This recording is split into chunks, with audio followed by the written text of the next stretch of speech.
All right, we're going to go ahead and get started. Welcome, everyone, to the 13th session of Foreign Affairs with Future Leaders. My name is Elad Raymond, and I'm the Executive Director of the Onera Institute, and it's my honor to welcome you today.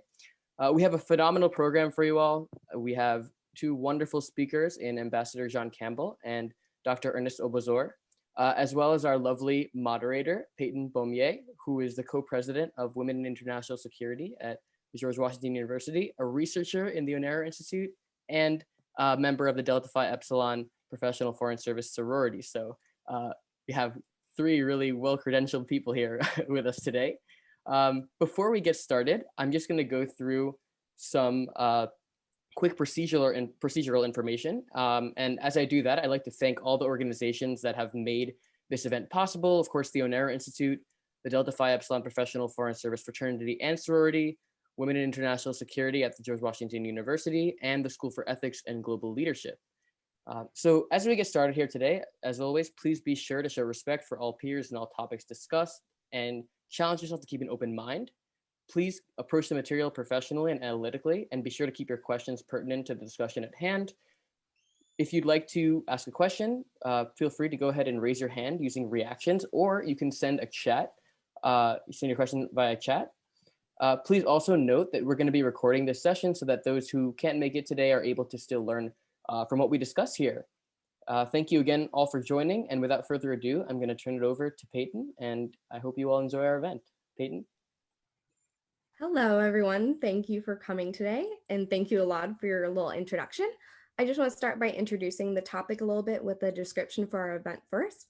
So just kind of what you have seen from Onera's website, multiple violent non-state actors currently operate in Nigeria, threatening the overall security of the country.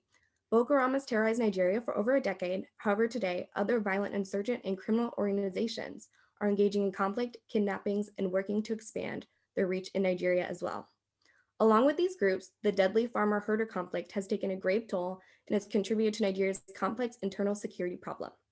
Therefore, in this event, we will be speaking with former U.S. Ambassador John Campbell of the Council on Foreign Relations and Dr. Ernest Ogbozor of the George Washington University on their insights into the current security situation in Nigeria, the activities of various violent non-state actors involved, and the steps being taken by the Nigerian government to combat these issues. So before I have them do their opening remarks, I just would like to introduce our speakers a little bit more in depth as well. So Ambassador John Campbell is the Ralph Bunche Senior Fellow for Africa Policy Studies at the Council on Foreign Relations in Washington, D.C. He is the author of the new book, Nigeria and the Nation State, Rethinking Diplomacy with the Post-Colonial World, which was published in December 2020. And he writes the blog Africa in Transition. From 1975 to 2007, Campbell served as a U.S. Department of State Foreign Service officer. He served twice in Nigeria as political counselor from 1988 to 1990, and as ambassador from 2004 to 2007. And Dr. Ernest Ogbozor is a professional lecturer and a scholar at the Institute for African Studies at the George Washington University. He was a recipient of the Ford Foundation International Fellowship. His research addresses two fundamental questions: to understand the micro-level impact of conflict and the strategies used by local communities to cope with violence and protect their livelihoods. He has worked with the International Committee of the Red Cross as a frontline humanitarian response officer in Nigeria and managed emergency relief to civilian victims of internal communal violence, ethno-religious violence, election violence, and violent extremism. So again, I would just like to welcome our two amazing guests this evening. We are going to have a phenomenal event. So how we'd like to kind of kick off this event is have the speakers do a few minutes each and do some opening remarks. So we'll start with Ambassador Campbell, and then we will go to Dr. Ogbozor. So Ambassador Campbell, the floor is yours. Thank you very much, Peyton. And I'm grateful to you and to Elad for putting this session together. I first went to Nigeria in 1988 as political counselor. I went back to Nigeria as ambassador in 2004. And while in many respects, Nigeria was much the same, in many respects, it was also very different. When I got there in 1988, there was a military government in place, headed by General Babangida. But it was a period of general optimism. there was a strong sense that there was underway a transition that would result in democracy and civilian rule. The country was also very largely peaceful. When I went back in 2004, there was a civilian government in place. There had been elections of rather dubious quality, but nevertheless, much of what had been hoped for in 1988, or some of what had been hoped for in 1988 had been accomplished. Nevertheless, in 2004, there was almost a shadow, almost a sense that the changes, the actual transition to democracy, was not as complete or as fulfilling as had been hoped. In 1988, I said the country was largely peaceful. So much so that I visited in that period almost all of the now 36 states. There were fewer of them then. More to the point, the embassy, which was then in Lagos, or at the embassy, we had 3 female officers set out with an embassy car and driver, loaded up with water, and they spent 2 weeks on a familiarization trip through the north. On that trip, they had no security whatsoever, nor was any needed. How things have changed. When I went back as ambassador in 2004, it was still relatively easy to travel around the country. But by 2005, an insurrection in the Delta with kidnapping and with the destruction of oil facilities had started. And in fact, most embassy officers could not visit the Delta. I was able to visit the Delta, but only with heavy security.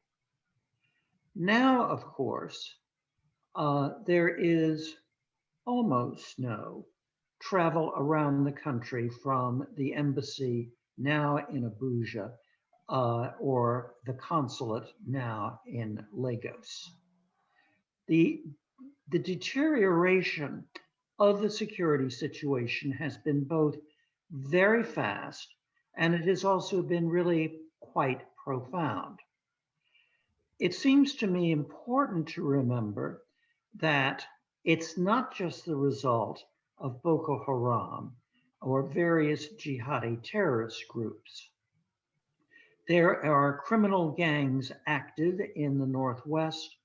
There are conflicts over land and water use in the middle of the country.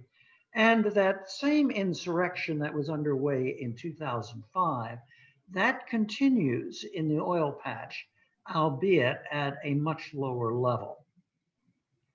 So, security has become, I think, in many respects, the dominant political issue in the country.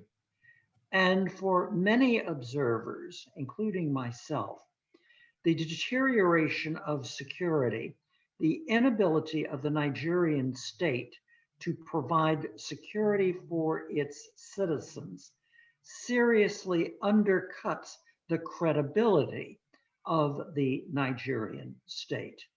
And hence, I am delighted that today we are going to be talking about it in some detail.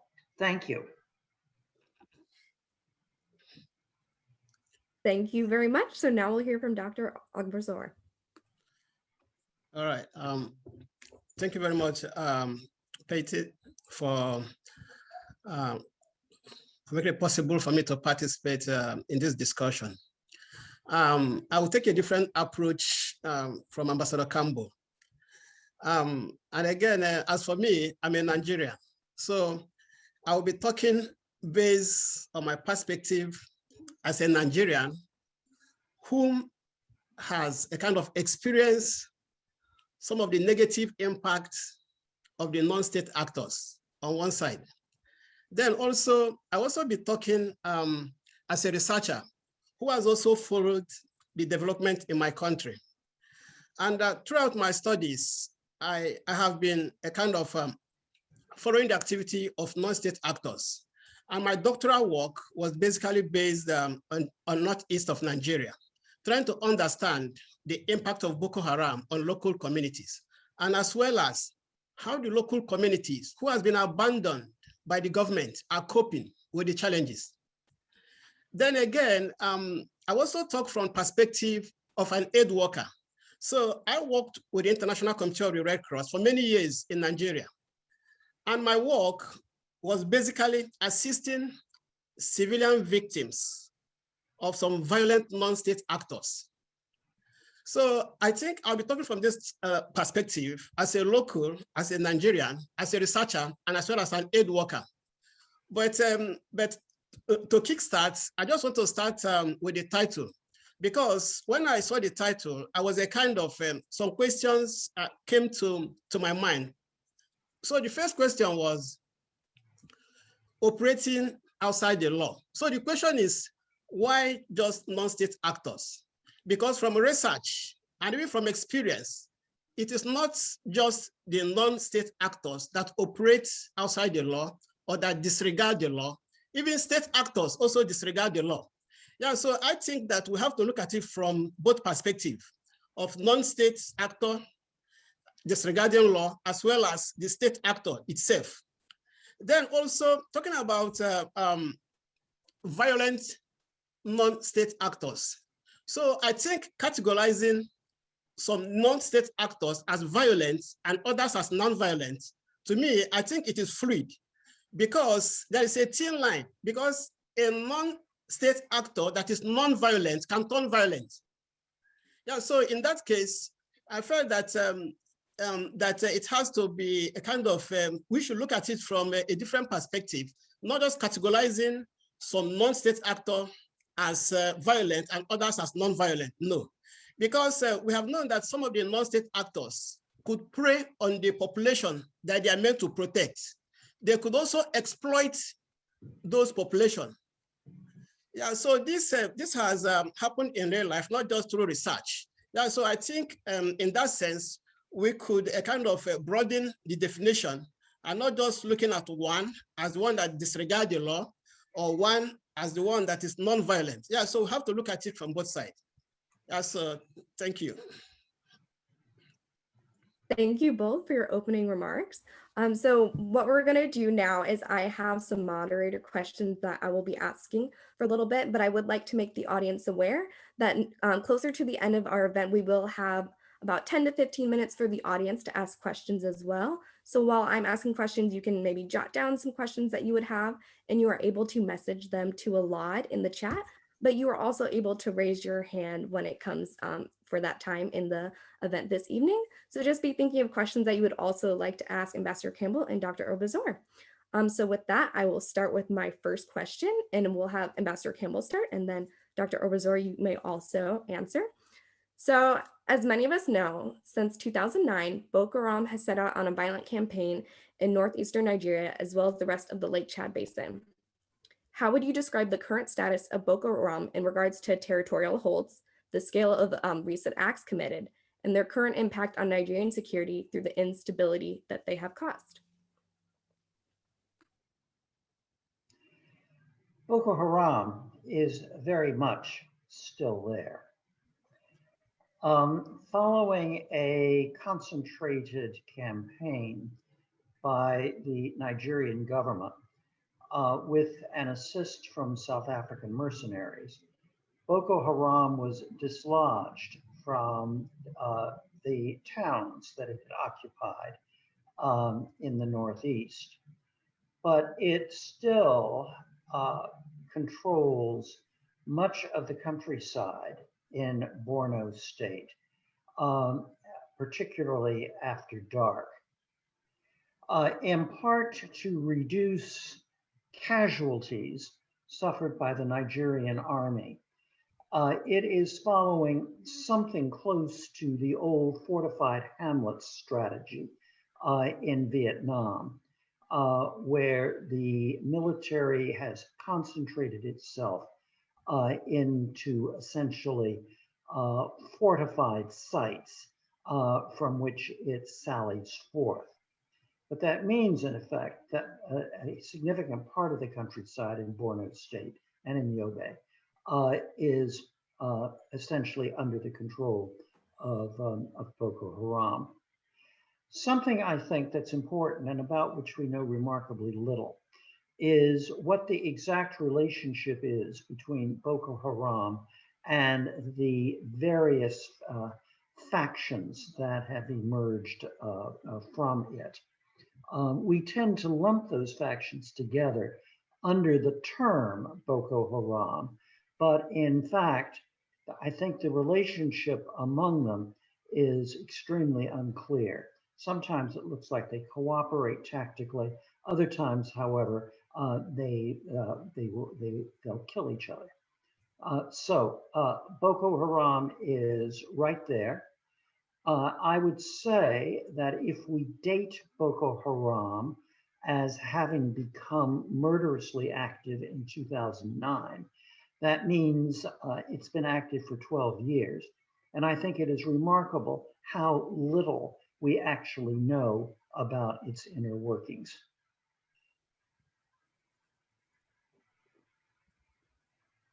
Thank you very much. Dr. Ogbozor, if you would like to answer as well, that would be wonderful. All right, thank you.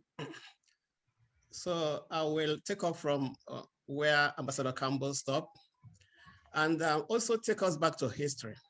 So in 2015, Boko Haram controlled about 52,000 kilometers of Nigerian territory in 3 states, Adamawa, Borno, and Yobe.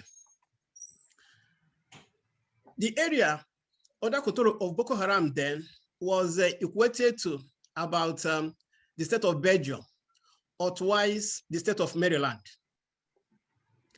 And when we now come back to the local state like Borno, Borno has over 20 states, but Boko Haram was under the control of about 16, over 20 local governments, and Boko Haram was under the control of about 17 local governments. And according to statistics, this was about 70% of the total Borno state, just to show the magnitude. And not just that Borno, in Yobe, Boko Haram was controlling 3 local governments, in Adamawa, 4 local governments. So, but when we look at 2015 and now look at today, just as Ambassador Campbell said, yeah, there are some areas that are still inaccessible, but there is improvement in the sense that some of the territories that was captured by Boko Haram then has been taken back by the Nigerian government. But that does not mean that there is normality. Most of the aid workers cannot access some of the areas. Yeah, so there are still insecurity in most of these places. But whether there is improvement from where we are coming from in 2015, yes. But at the same time, there are still issues. And just to give some few examples, Boko Haram is still very potent and can still operate at will. Late last year, there is this town called Zabamari. Zabamari is an agricultural community. Boko Haram targeted about 70 farmers and they were killed in cold blood. And even the manner that they were killed was so brutal because their throats were slit. So this is just to say that Boko Haram is still very potent and attack at will, in as much as the government has said several times that Boko Haram has been degraded. Another example, there was a recent attack on a governor in the middle belt part of Nigeria. But the governor of Borno State has been attacked twice. In the first instance, 7 of his aides were killed. In the second one, 15 were killed.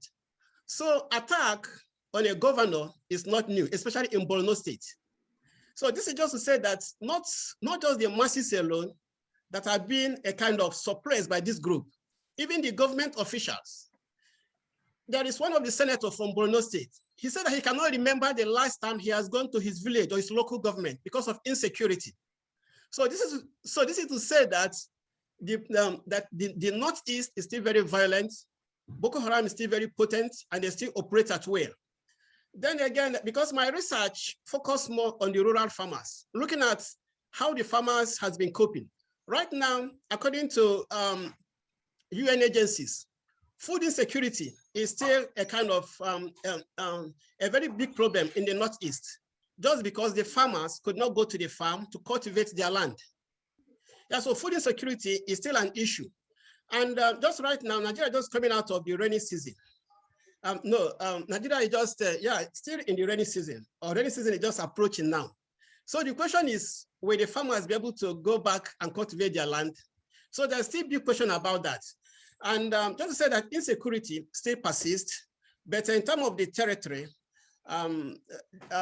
there is no there are still limited access to some areas in the Northeast, and insecurity is still a big factor in the area.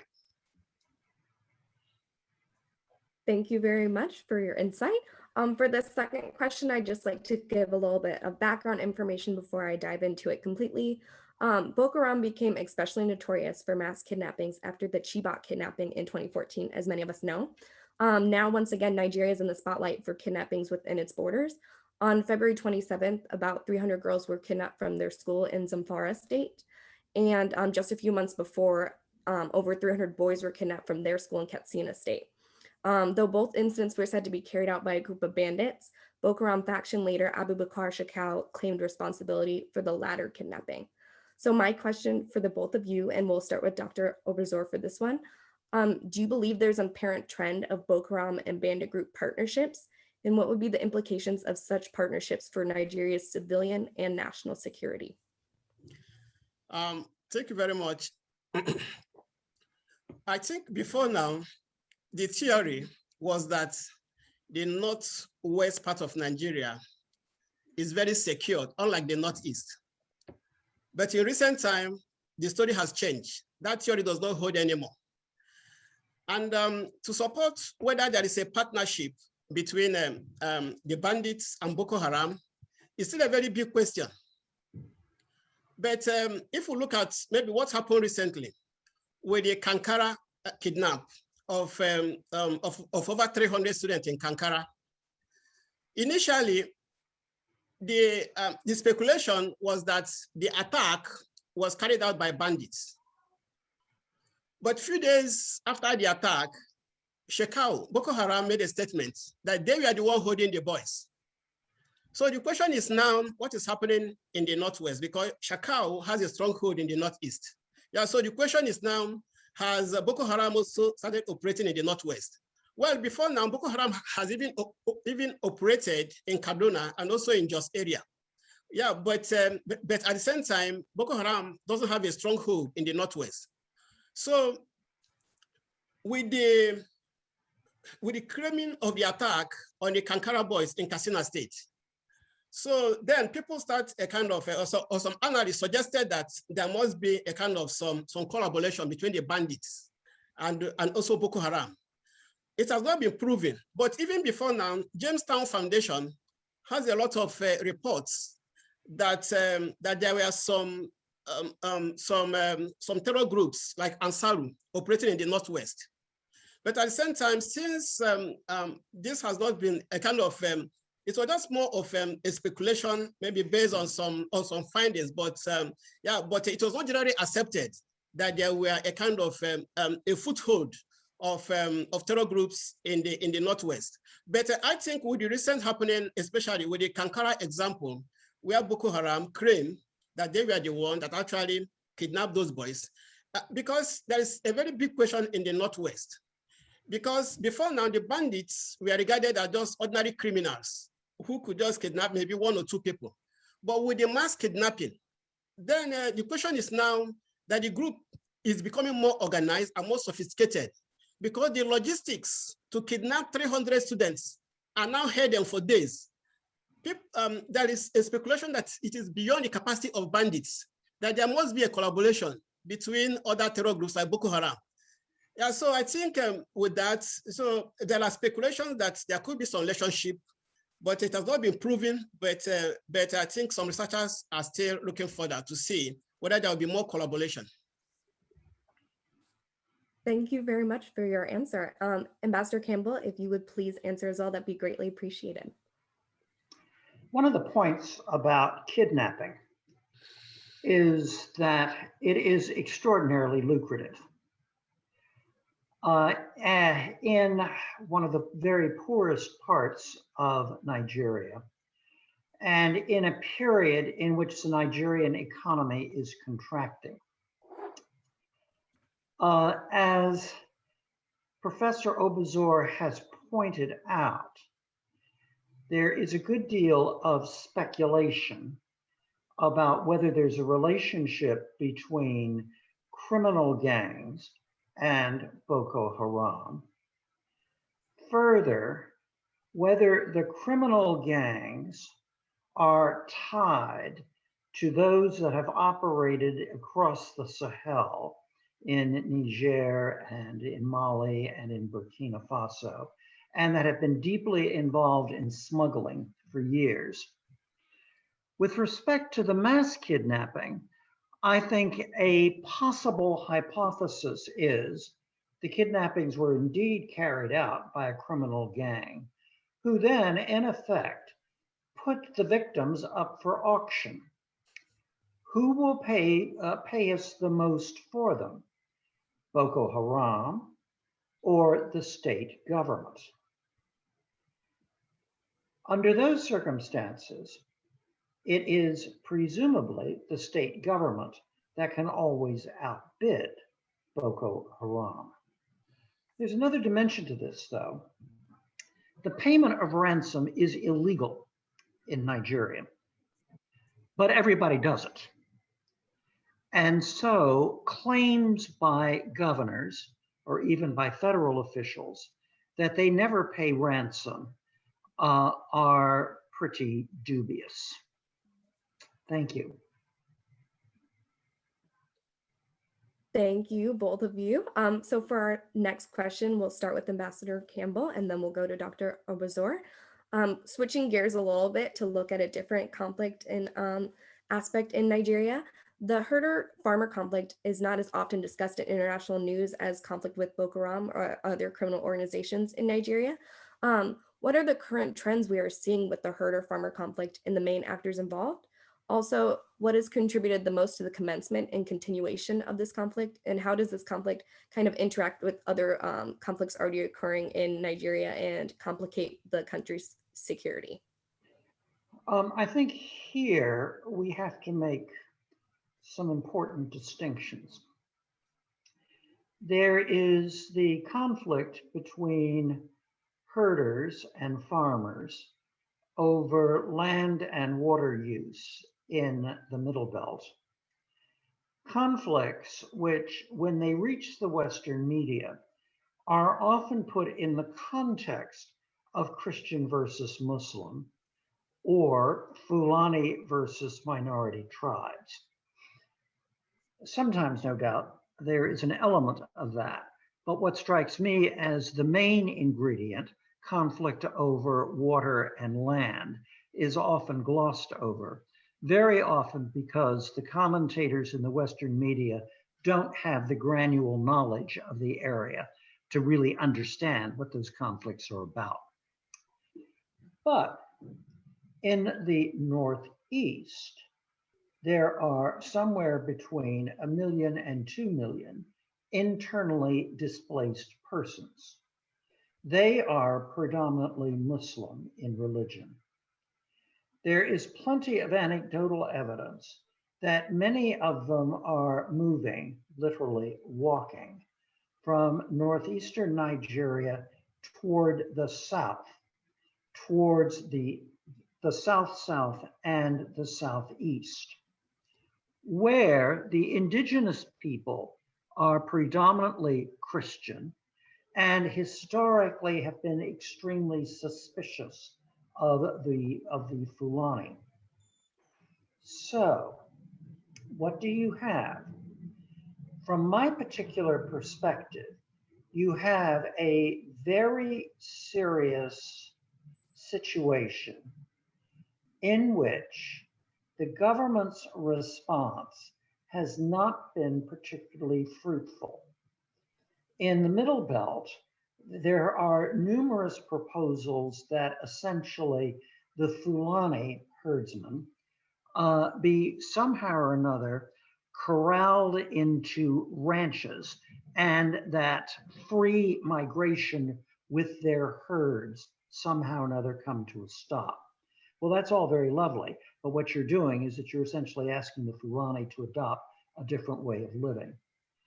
Further to the east, with the movement of internally displaced towards the south, very little has been done to prepare either populations, either those that are indigenous to the south or those that are moving there, walking there.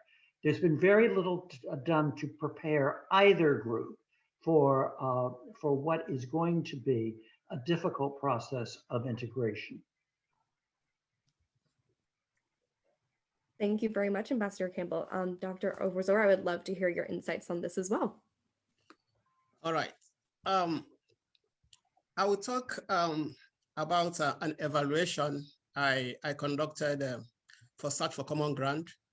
It was a USAID project in central Nigeria that tried to address the issue of farmers and herders conflict.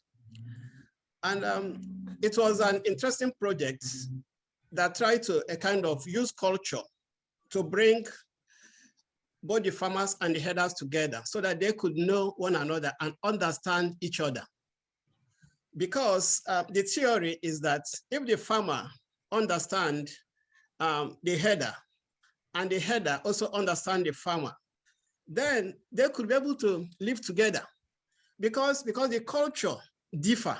And that is why there's always a kind of conflict when they meet. But at the same time, again, it was unfortunate that the project couldn't continue because USAID couldn't provide a kind of additional funding. And the project was ended when just before the last election in Nigeria. And the project partner or the project partners has said that there is need for the project to continue so that they could keep the two actors engaged. Yeah, so that the politics that engulfed the country at that time would not further divide the two parties. So just to give you a context of a project that tries to look at farmers and herders issue. But what interests me in the project was how some of the herders even perceived some approach by the government to address the issue. For example, ranching. Instead of open grazing, ranching. Some of the herders actually say that the way human beings need exercise, that the animal also need exercise, that the animal don't need to be caged, they need to move around, that you don't cage. Yeah, so if human beings need exercise by moving around, then the animal also need to move around also. So ranching was seen as as not the solution to these categories of herders. But at the same time, the secretary of Makaban, which is the umbrella organization for the herders, now a kind of device an education project to try to educate the herders about the importance of ranching to be able to reduce this conflict with farmers. But just to say that there are a lot of initiatives to look into the farmers and the herder issues, but at the same time, it is still a very big problem in the sense that, and that it is even taken at a point, taking some political dimension. And that is why, like the response to the conflict is always a kind of seen differently, because some see it from a political angle, while others also see it from a humanitarian perspective. There's different perspectives. Yeah, so I think for a way forward on this, I think the project by USAID trying to get the two major actors, the herders and the farmers together to understand one another could be a way forward. Not disregarding other initiative that has been put in place to address the problem of herders and farmers. Yeah, so I think that the culture is very, very important. And this is an aspect that is being neglected most. Thank you both. Okay, so you both touched a little bit about the response to this conflict. I want to kind of talk about the response to security in general in the nation. There's been a perceived lack of response from security forces by many Nigerian civilians, and as a result, many communities have taken up arms to protect themselves.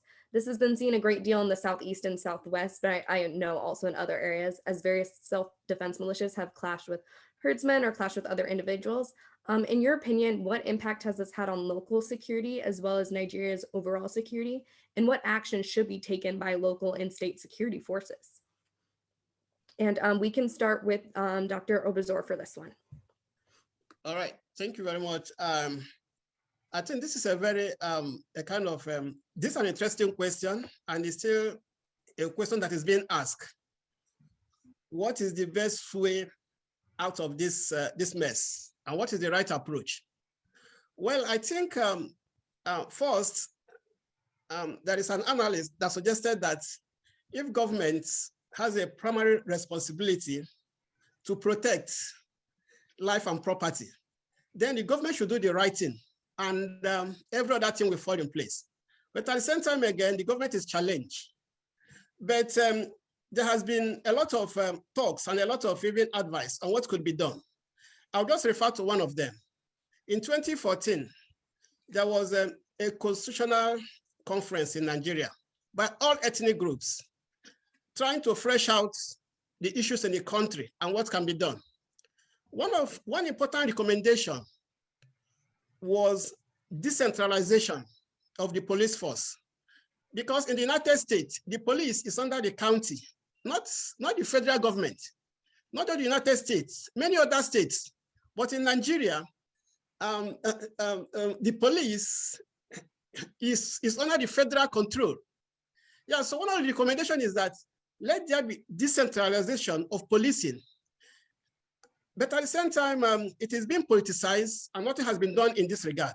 So after the 2014 conference, in 2018, the Deputy Senate President put together a bill for decentralization of policing in Nigeria.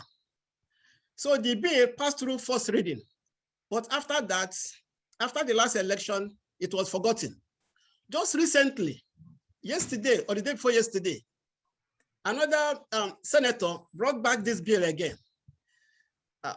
This bill, Police Act of 2020. So that because it's like the country keep on going back, to the same issue. But at the same time, just to look into that issue so that it can be deliberated, and if it is the best approach, then they could move further.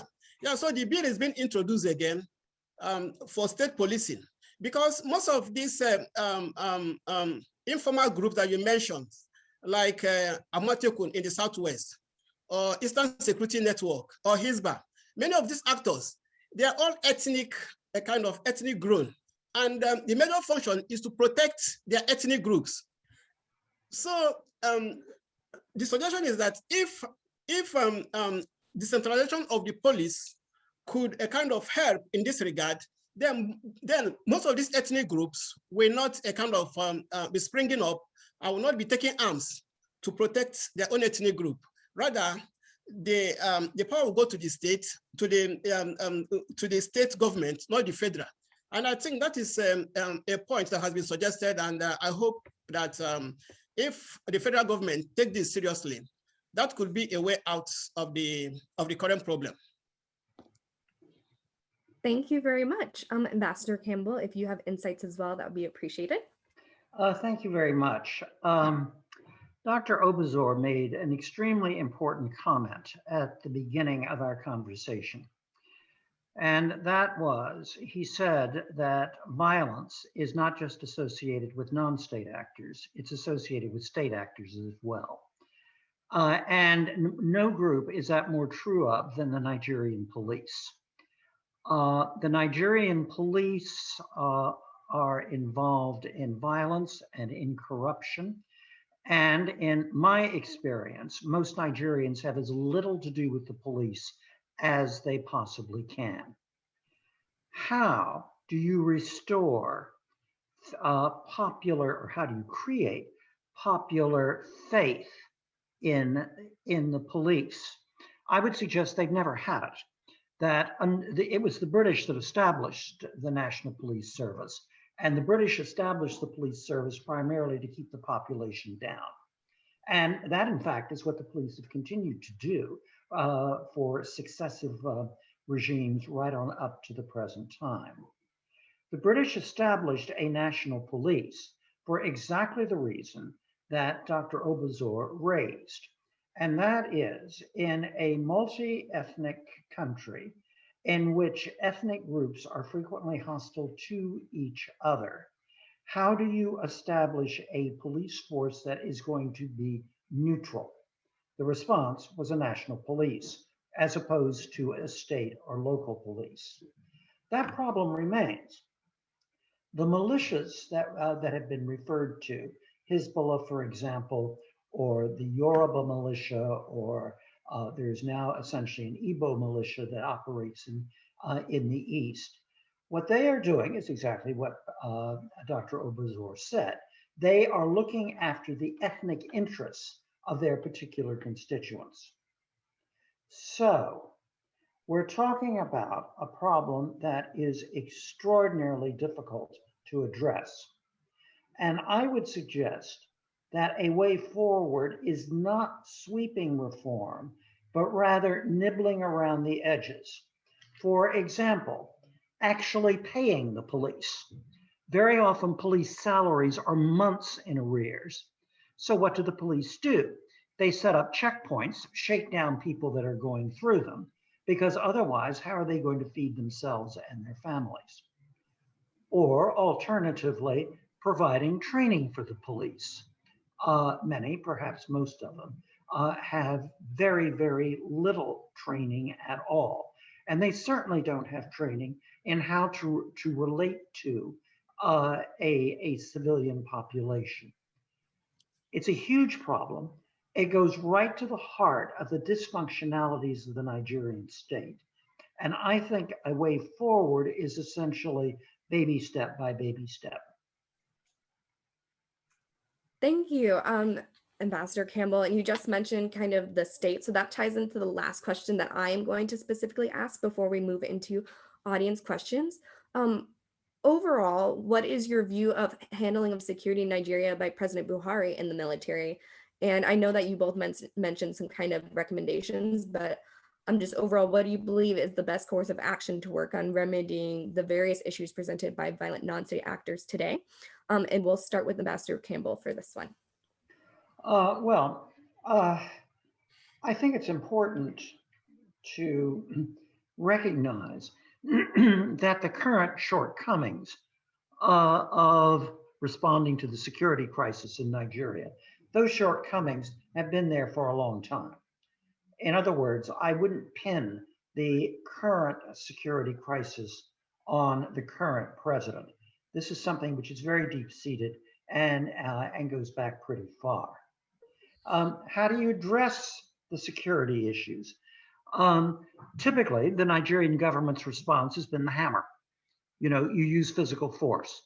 Doesn't work.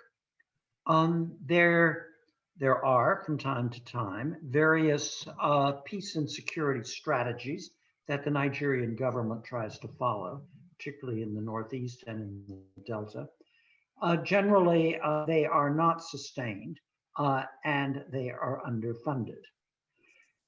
Insecurity in Nigeria at root is a result of very poor governance over a very long period of time and the alienation of many, perhaps most Nigerians from the Nigerian government or even from the Nigerian state. So again, this is a little bit like police reform. Huge problem. And what you do is you try to approach it with baby steps. What kind of baby step? Outside support for Nigerian NGOs that are working on peace and reconciliation issues. And the closer to the grassroots, the better. great big sweeping reforms. It's sometimes proposed that the state be rebuilt from the bottom up through a sovereign national conference. The trouble with that is that the people who run Nigeria, who really control it, don't have a whole lot of interest in something like that. Whereas you can sometimes get their support for baby steps. Thank you very much. Dr. Ogbozor, if you would also like to answer. Sure. So looking at the security issues in Nigeria, and as a trained conflict analyst, my approach is always a kind of looking at the roots, not the symptoms. So first, I have seen most of the government approach as addressing the symptoms rather than the root. Okay, let me give an example.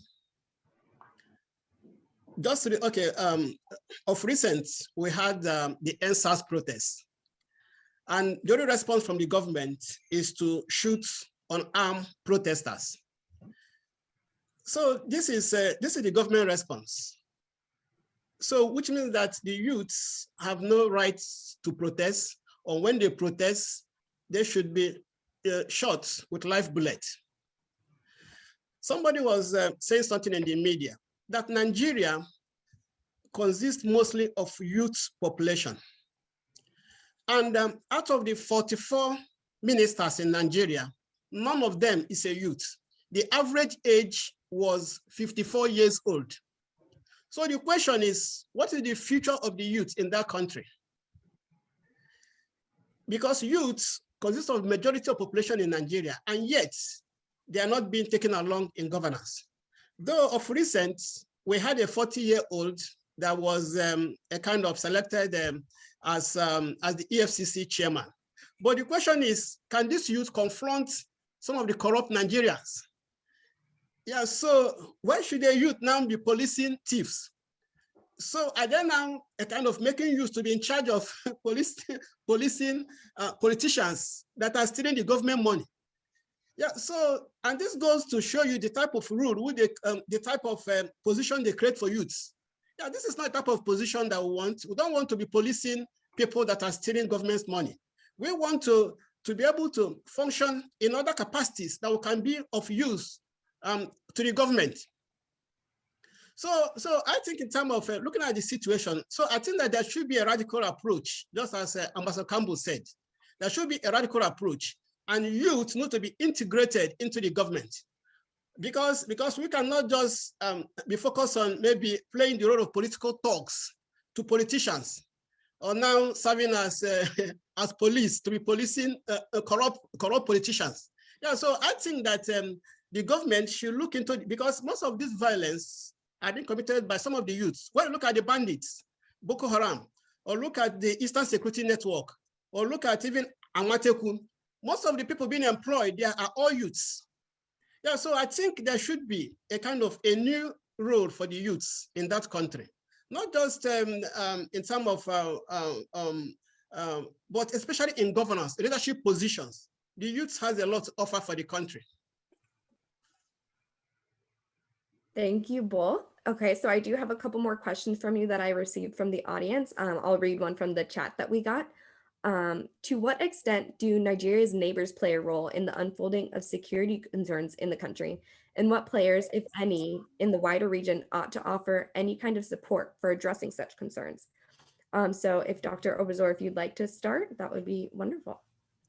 Yeah, I think the Nigerian labels, talking about Chad, talking about Niger, and even to some extent, Benin Republic, has all contributed troops to the multinational joint task force to be able to battle Boko Haram. But I think at some point, and even also Cameroon as well. Yeah, so I think Nigerian neighbors has been playing a role in terms of, because some of this armed group from Nigeria is also impacting their countries as well. Yeah, so they have been partner with the Nigerian government. But as regards to the period or the length of time, I think it wasn't much, but they have collaborated. And I'm also aware that they also share information as regards to the movements of these groups within Nigeria and also the neighboring countries. Thank you, Ambassador Campbell, if you'd like to answer as well. I think we have to start with the fact that national boundaries are largely meaningless.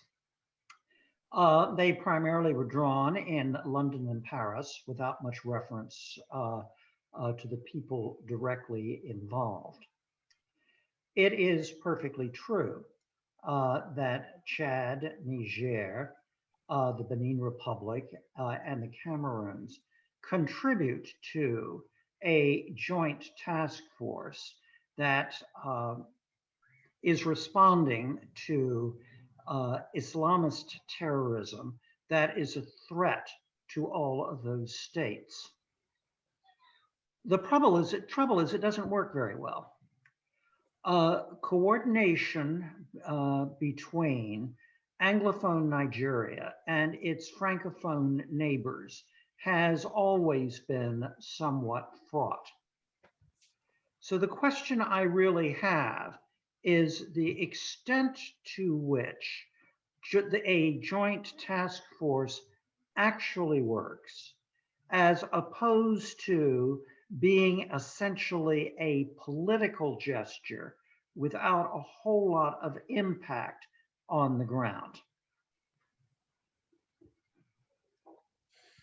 Thank you both for answering. So we have another question from our audience that was pre-submitted as well, kind of expanding on just looking at regional responses, but what types of military and development assistance should the US and the international community offer the Nigerian government in order for their security forces to develop a sustainable solution that resolves their current student kidnapping crisis without bowing to ransom demands of Boko Haram and other militants? So Ambassador Campbell, if you'd like to start with this one, that would be great. Thank you. US military assistance, I would say zero. There should be none. The Nigerian police and the Nigerian military are so thoroughly compromised on the basis of human rights that I think it hurts our long-term interest to be associated with them. When you're talking about development assistance, that's a different story.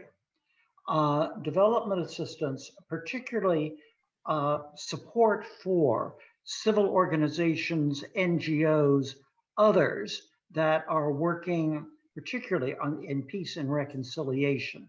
Yes, indeed, there is a role for us, but there is not a role for us in providing the Nigerian military or the police with more weaponry that's going to be used against its own citizens. Thank you. Dr. Ogbozor, any thoughts on that as well? Maybe I will disagree with Ambassador because as a Nigerian, I think even if the US government does not provide hardware, of course, they could also provide training.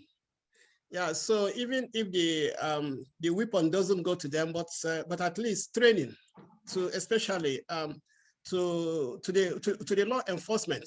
Yeah, so I think that the training will be beneficial because the US cannot afford to abandon Nigeria and maybe staff us of maybe equipment as well as training. Because I'm also looking at the impact on the local community, the local population, because most of the politicians who are mostly the key figures are not living in rural area. Most of them are being impacted by activity of these groups. Yeah, so I think for the interest of the local population, the women and children, the IDPs, there should be a kind of training, even if the equipment is not being provided, and that will be able to help to stabilize the situation to some extent. Then, on the other hand, as an aid worker, of course, development assistance is always welcome. And because what is even happening in other parts of Nigeria is that the killers are being taken care of more than the victim. Because right now, when the killers are in jail, they have three meals a day. but some of the victims in the IDP camp don't have a shelter, don't have food to eat. Yeah, so I think development support is needed. And again, the government needs to also to a kind of change their approach, not just a kind of focusing on the perpetrators of the violence, whereas the victims are being left behind. Yeah, so I think we should look more on the victim rather than the perpetrators. I think maybe the US government can also help in that regard, maybe focusing on the victims, especially increasing development support, both development and humanitarian support, because if you cannot survive the emergency phase, then you cannot get to the development phase. So first start with the emergency support, then before the development. Well, thank you so much for answering my questions and some of the questions that were brought up by the audience. I would like to move into closing remarks and have both of the speakers kind of talk about the main takeaways that they'd like the audience to have from today and to elaborate on anything that you don't feel was addressed. And I, for one, would just like to thank you both so much for coming to speak with us today. It has been so wonderful to hear from you and so very insightful. So we'll start with Dr. Ogbozor for closing remarks and then go to Ambassador Campbell. And then Alad will actually come back and give concluding remarks for the event. So thank you very much. And Dr. Ogbozor, the floor is yours. All right, thank you very much. I think it's an interesting event. And as I said during my opening remark, operating outside the law or disregard to the law is not peculiar to non-state actors alone. So the government also share the blame of operating outside the law. And I think most of the issues that we discussed today, that there could only be a change if there's a change in the government approach to the situation.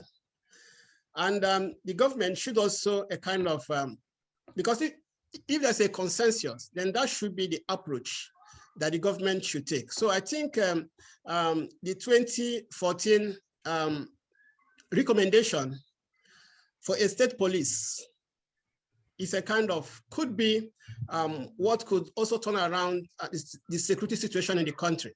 Because this is a document that was discussed among all the ethnic groups in Nigeria. And apart from that, in the Senate, the bill has also been pushed for a need for decentralization of security. Because I feel that if the police is decentralized, whereby the states now take charge of policing their states and their communities, that could go a long way. Because most of the, there will be no need for some of the non-state actors or the ethnic non-state actors that are now playing this role. Yeah, so I think that would be a very good step in the right direction. Then lastly, I think in terms of support from the US government, there is a need. Training for law enforcement, as well as development support that targets the local communities that have been impacted most by the violence in Nigeria. Thank you. Thank you very much, Dr. Ogbozor. Ambassador Campbell. I guess the takeaway that I hope people have is the interrelationship between or among poor governance, shortcomings of the police, the military, the security services, alienation of the population from formal institutions of government, and especially from the police and the security services. And I think fundamentally, Chinua Achebe, the Nobel novelist, got it about right. What Chinua Achebe said was there's nothing wrong with Nigeria. There's nothing wrong with the Nigerian climate, the Nigerian soil, or with Nigerians themselves. What is wrong with Nigeria has been and is the quality of Nigerian leadership. Unless or until the fundamental issues of governance are addressed in a positive way, essentially Nigerians and ourselves will be nibbling around the edges. Thank you both very much. And now I will hand it over to Alad to finish up for this evening. All right. Well, thank you both again for a phenomenal event. And thank you, Peyton, for doing a wonderful job moderating. And again, thank you to everyone for joining. So those of you who have been to Foreign Affairs of Future Leaders before know that at the end of the event, we love to take a photo with everyone who feels comfortable turning their camera on. So I'll give a quick moment for anyone who would like to turn their camera on and to show themselves as we do this. But in the meantime, I also would like to take the opportunity to thank the sponsors of this event, so the Onero Institute, Delta Phi Epsilon Professional Foreign Service Fraternity and Sorority, Women in International Security at the George Washington University, and the School for Ethics and Global Leadership. I'm gonna paste all the info of the different orgs that made this possible, as well as our next event, which will be focused on China and Latin America relations this Sunday. So I'll give another moment for anyone who'd like to turn their camera on. I hope you're able to. I may have said it. Oh, there you are. You are able to. Okay. So another couple seconds for anyone else. Oh, that's great. All right. I'm going to go ahead and take it. All right. Ready? 1, 2. Got it. All right. Well, thank you so much. We really appreciate you joining us, and we're looking forward to seeing you again sometime soon. Everyone stay safe, stay well, and have a wonderful weekend. Take care, everybody.